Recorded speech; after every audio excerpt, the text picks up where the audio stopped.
Почнуваат великденските празнувања. Денеска е Велики четврток, четвртиот ден од страдалната недела. Утринава во црквата Свети Димитрий се одржа литургија. Според обичаите, на овој ден се боедисуваат великденските јајца.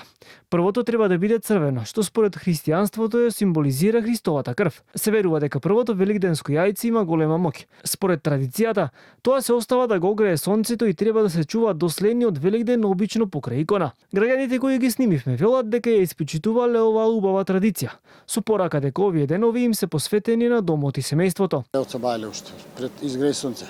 Да. Значи традицијата се почитува? Обавезно. Уши од 4 сато се станува и се фарбат јајцата.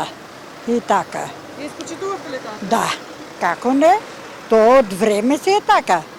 Уши кога била мајка ми стара, ја детенце, па сум трчала за Великден обавезно јајце да има црвено. А сега ги фарбат и шарени секакви.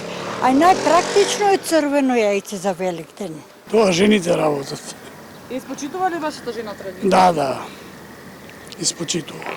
На денешниот ден според Евангелието по Јован, Исус Христос им ги измил нозете на апостолите на тајната вечера и им покажал пример на смирение и понизност, како и пример на љубов и жртва преку служење еден на друг. Според свештениците, во ваквите денови љубовта треба да царува во сечиј дом. Господ преку сите овие настани како да ни покажал ни сите своји пороки што треба да направиме.